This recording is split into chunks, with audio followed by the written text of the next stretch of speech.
Film berlanjut dengan Guinam yang datang ke tempat latihan memanah. Ia kira ada Chongsan di sana akan tetapi hanya terdapat Minje. Untungnya Nam Soju datang tepat waktu di saat Onju dan yang lain sedang terdesak.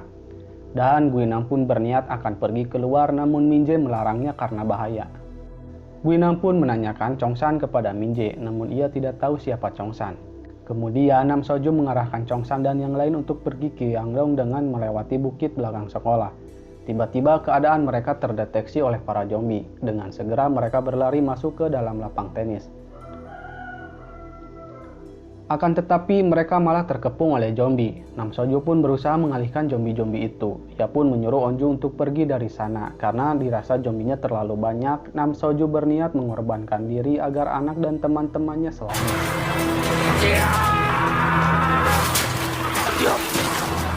Lalu mereka berlari dan terjebak di dalam gedung sekolah yang sedang dibangun. Onju tak kuasa menahan kesedihannya, sehingga Hari harus membekam mulut Onju agar tak bersuara. Pak Li pernah berkata, kita bisa melupakan orang yang telah mati, tetapi sulit melupakan orang yang telah berubah. Kemudian Guinam terus mendesak Minje untuk mengatakan di mana Chongsan, sebab ia mencium baunya di baju Minje. Minje pun menjelaskan apa yang telah ia lalui. Minje juga mencoba menyerang Guinam, namun itu adalah hal yang percuma. Di saat situasi seperti ini, masih saja ada perdebatan antara Mijin dan Desu. Ujin pun kesal kepada mereka. Bisa-bisanya mereka saling menyalahkan setelah apa yang telah terjadi. 꼭 정급 간대. Lalu Hari mengajak Mijin untuk mencari jalan keluar. Mereka punya tanggung jawab karena mereka adalah kakak kelas. Onju berharap apapun yang terjadi tidak ada lagi orang yang mengorbankan diri, karena tak mudah bisa bertahan hidup berkat seseorang. Kali ini giliran Chongsan yang mengatakan untuk membahas semuanya setelah semua membaik. Chongsan juga akan memberitahukan gaya rambut Onju yang ia sukai, namun Onju tidak ngeh dengan apa yang dimaksud Chongsan. Guinam pun kembali mencari Chongsan, dan kali ini Chongsan berada dalam bahaya. Lalu komandan menguji para zombie dengan tes suara, dan sekarang ia mempunyai rencana akan memancing zombie dengan drone yang sudah dipasangi alat. Ada 4 lokasi sasaran pengeboman, salah satunya termasuk SMA Hyosan. Dari 170.000 warga Hyosan diperkirakan ada 50.000 yang terinfeksi, 60.000 meninggal, 10.000 terinfeksi tanpa gejala dan sisanya berada di pos karantina. Sang komandan pun menyuruh memberi peringatan evakuasi sebelum waktu ledakan. Di sisi lain, Namra sudah mulai berubah dan ia hampir saja kehilangan kesadaran. Suhyok yang menyadarinya, ia meminta untuk menggigitnya jika Namra kembali berubah, agar Namra tidak menyerang orang lain.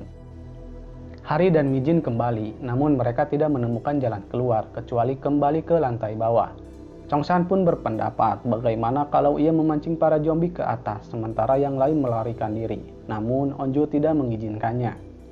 Tiba-tiba Namra mendengar bahwa ada pengumuman menyuruh masyarakat untuk berlindung dari pengeboman di beberapa titik.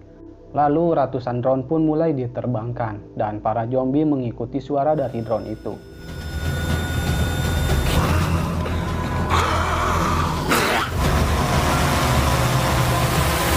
Saat Onju dan yang lain sedang merasa khawatir, tiba-tiba Guinam berteriak memanggil nama Chongsan. Guinam pun datang dan para zombie mulai berkumpul di titik yang sudah ditentukan.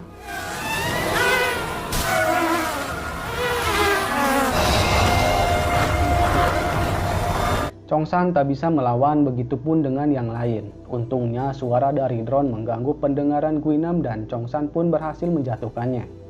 Semuanya terasa suram dikala Chongsan tergigit oleh Guinam. Ia meminta Onju untuk menjaga nickname-nya.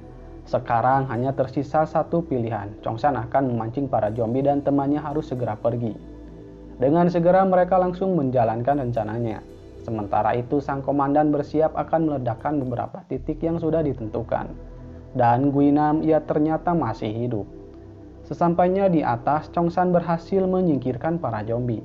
Lalu Guinam datang. Sebelum mereka bertarung, Chongsan menegaskan kalau ia sama sekali tidak takut kepada Guinam. Lalu mereka berdua pun bertarung. Kali ini Guinam berhasil membalaskan dendamnya. Ia merenggut sebelah mata dari Chongsan.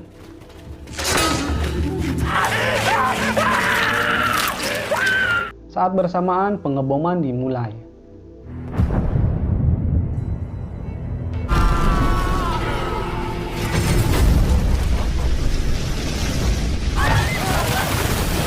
Setelah semua selesai, sang komandan menyuruh untuk melakukan operasi penyapuan dan bawahannya akan mengambil alih tugasnya.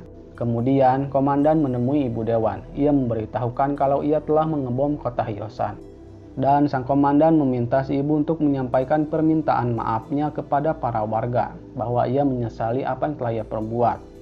Lalu sang komandan berganti pakaian. Ia membuat sebuah video pengakuan yang dimana ia telah melihat video terakhir Pak Li, bahwa Pak Li melakukan pilihan terakhirnya, yaitu membunuh orang yang ia sayangi, akan tetapi ia tidak bisa melakukannya. Berbeda dengan sang komandan, ia harus melakukan pengeboman ini dan ia bertanggung jawab penuh untuk itu. Kemudian ia menelepon istrinya, menanyakan kabar anak-anak dan menyatakan kalau ia sangat merindukan dan mencintai keluarganya. Tanpa diduga, sang komandan mengakhiri hidupnya sendiri.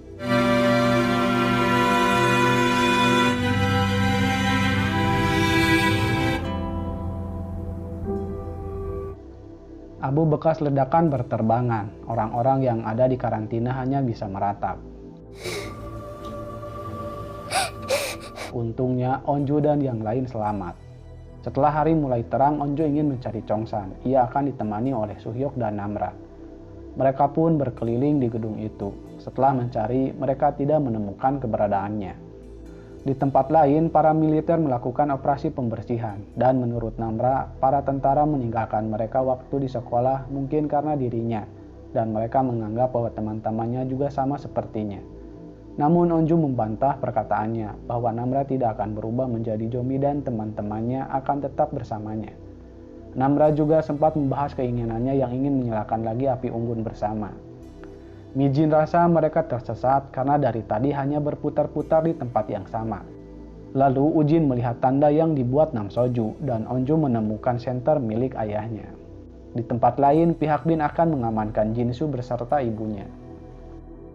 Lalu Onju dan yang lain tiba di Yangdong. Akan tetapi di sana sangat sepi, namun tidak ada tanda-tanda terdapat zombie. Tiba-tiba Namra seperti mendengar sesuatu. Rupanya itu adalah suara zombie. Dengan segera Namra menyuruh teman-temannya untuk berlari. Karena kaki Desu terluka, hal itu menghambat perjalanan mereka. Apa boleh buat, mereka harus menghadapi zombie itu. Kemudian para zombie pun datang. Mereka semua terdesak.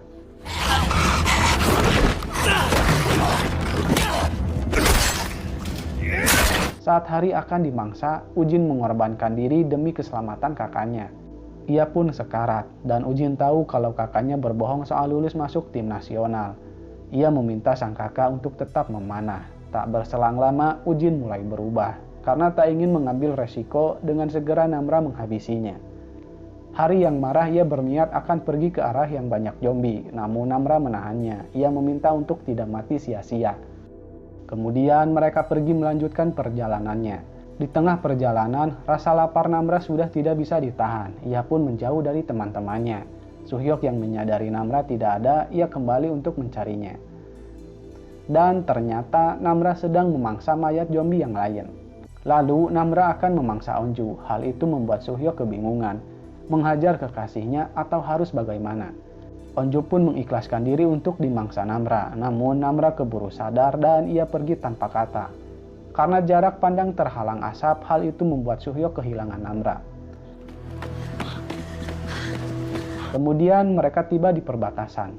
Setelah masuk ke tempat karantina, Usin menyapa Onju dan memberitahukan kalau ayahnya pergi mencari dirinya. Tanpa harus berucap apapun, Usin tahu kalau Nam Soju telah tiada. 슬픔이 얼마나 무거울지. Lalu satu persatu dari mereka diinterogasi untuk mencari info tentang Pak Li. 4 bulan telah berlalu dan Dewan Keamanan akan mencabut darurat militer di kota Hyosan. Namun sebagai pencegahan, warga Hyosan akan terus dikarantina karena pusat pengendalian dan pencegahan penyakit gagal mengenali virus tersebut. Dan masa inkubasinya tak bisa diketahui. Malam pun gelap, Onju keluar dari tempat itu. Sepertinya ia sudah biasa melakukannya hanya untuk menyimpan beberapa makanan dan menggantungkan rindu serta pengharapan. Saat Onju akan kembali, ia melihat ada cahaya di bekas sekolahnya. Keesokan harinya, Onju menemui Suhyok dan memberitahukan ada api unggun di bekas sekolah mereka. Entah kenapa ia teringat kepada Namra yang selalu ingin membuat api unggun bersama. Onju ingin ke sana dan Suhyok juga demikian. Akan tetapi Onju melarang Suhyok untuk memberitahukan teman-temannya yang lain sebab berbahaya. Pada malam harinya teman-teman yang lainnya sudah menunggunya, jadi rahasia itu mereka ceritakan dari mulut ke mulut. Jadi sudah diputuskan mereka akan pergi bersama. Ternyata benar di sana ada cahaya. Singkat saja mereka tiba di sekolah, lalu pergi ke atap. Di sana terdapat api unggun, tapi entah siapa yang menyalakannya. Orang-orang mempunyai asumsinya masing-masing. Tapi menurut Onju itu adalah ulah Namra. 남나가 우리 보고 싶어서 그런 걸 거야. Dan benar saja kemudian Namra datang. Ternyata ia baik-baik saja. Ia merindukan teman-temannya, namun ia tidak bisa menemui mereka. Onju pun mengajaknya untuk ikut bersama ke karantina. Akan tetapi masih banyak yang harus Namra lakukan bersama orang-orang yang sepertinya. Namra pun berkata mereka masih tetap teman meski tak bersama. Lalu ia mendengar temannya yang lain dan Namra pun pergi. Semuanya hanya melongo melihat Namra lompat dari atas gedung. Dan season 1 pun selesai. Bijaklah dalam menyikapi sebuah peristiwa. Sampai jumpa di video selanjutnya. Wassalam.